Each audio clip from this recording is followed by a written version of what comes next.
नमस्कार दोस्तों, स्वागत है आपका नेक्स्ट फेज एजुकेशन में। हूं संजय और आज से हम नया सेगमेंट शुरू करने जा रहे हैं इंटरनेशनल ज्योग्राफी का। तो चलिए दोस्तों, जान लेते हैं किस तरह से शेर मोहम्मद अब्बास तनिकजी भारत अफगान रिश्तों में गेम चेंजर बन सकता है।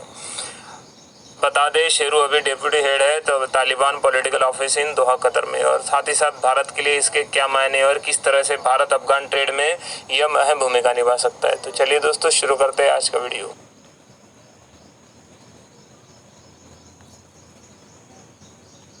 शेर मोहम्मद अब्बास तनिकजी का जन्म जहां अफगानिस्तान में हुआ है, वहीं शेर मोहम्मद अब्बास तनिकजी शेरू ने अपनी ज़िंदगी में सोवियत अफगान लड़ाई देखी। इसके पहले भारत में सैन्य अकादमी देहरादून में ट्रेनिंग ली, साथ ही साथ अफगान आर्मी में अफसरी की, जिसमें अफगानी फौजी नौजवानों की लड़ाई लड़ने के गुर सिखाए।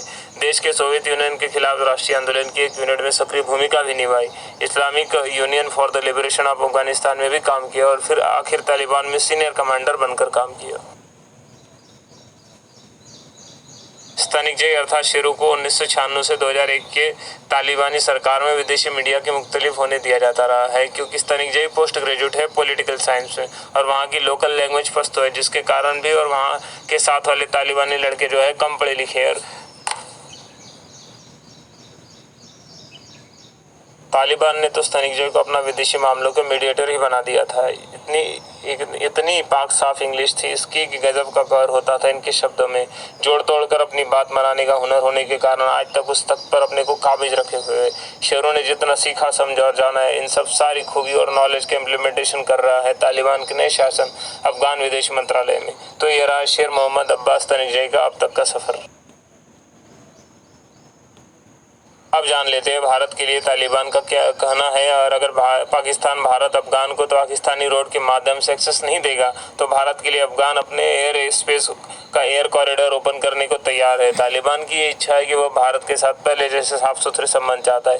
वो चाहता है कि भारत अपने प्रोजेक्ट जो जहाँ चल रहे हैं उन्हें पूरा करे और नए प्रोजेक्ट्स में भी हिस्सेदारी ले।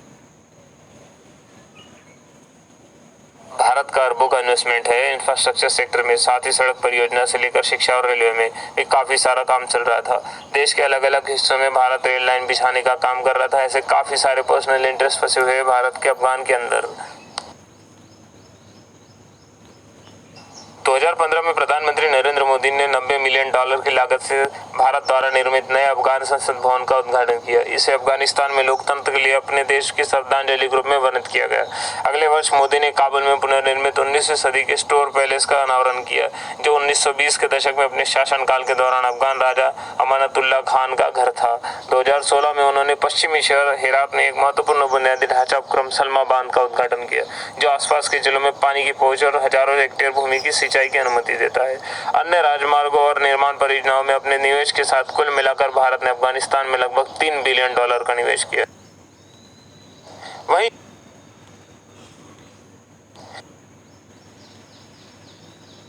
वहीं चीन ने अफगानिस्तान में बिना किसी निवेश के कम मेहनत और ज्यादा बुद्धि का प्रयोग कर अफगानिस्तान के बामियान जिले में $11 बिलियन के हाजिक खदान पर अपना हाथ रखा है। चीन ने यहाँ अभी तक खुदाई नहीं की है, लेकिन आने वाले दिनों में चीन यहाँ से बड़ी मात्रा में खनिज का दोहन करेगा।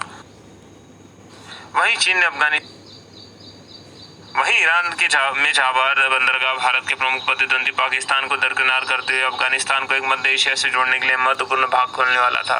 पहले ही कोविड-19 के प्रभावित और ईरान पर अधिक प्रतिबंधों के खतरे से बंदरगाह और कठिन परिचालन वातावरण का सामना करना पड़ सकता है, और अब तो वहाँ तालिबान सत्ता में आन बैठा है, तो अब तो और ज्यादा मुश्किलें हो गई है।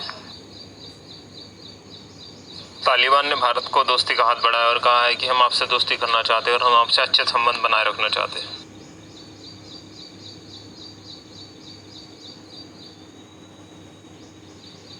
लेकिन तनिकजी का यह कहता है कि वह वहां रह रहे सिखों, हिंदू और को कोई नुकसान नहीं पहुंचाएगा, उन्हें सुरक्षित जीने देगा। साथ ही हिंदू अफगान की जो सरजमीं छोड़ गए हैं उन्हें भी अफगान वापस आने की अपील की है।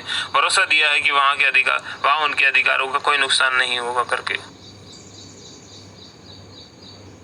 तालिबान चाहता है नाटो, अमेरिका, भारत और साथ ही साथ बाकी पश्चिमी देशों से शांति और स्थिरता भरे संबंध बनाए रखना। भारत को भरोसा दिलाया है तालिबान ने कि भारत पाकिस्तान के आंतरिक मामलों में दखलंदाजी नहीं की जाएगी और दोनों देशों की संप्रभुता और अखंडता बनी रहने दी जाएगी। वहीं दूसरी तरफ पाकिस्तान में इसका विरोध भी होने लगा है कि हमसे दगाबाजी हुई है करके।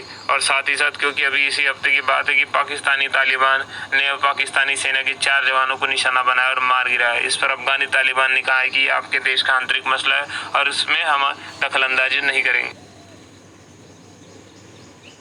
अफगान से अमेरिकी सेना की वापसी पर भी पाक में अफगान सरकार की किरकिरी हुई है, क्योंकि वहीं पाकिस्तान के प्रधानमंत्री है जिन्होंने कहा था कि हम अमेरिकी नागरिकों को किसी भी तरह से मदद नहीं करेंगे और ना ही अमेरिकी सेना को पाकिस्तानी एयर कॉरिडोर यूज करने देंगे।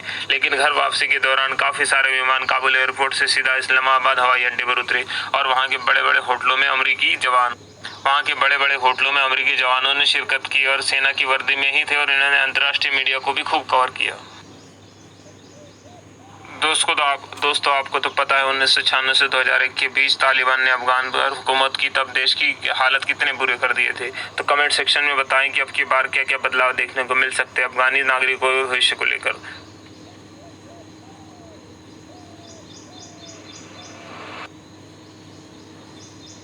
जानकारी अच्छी लगी हो तो वीडियो को लाइक और शेयर करें, चैनल को सब्सक्राइब करें। हम ऐसे ही रोचक जानकारी आपके लिए लाते रहेंगे। Thank you for watching.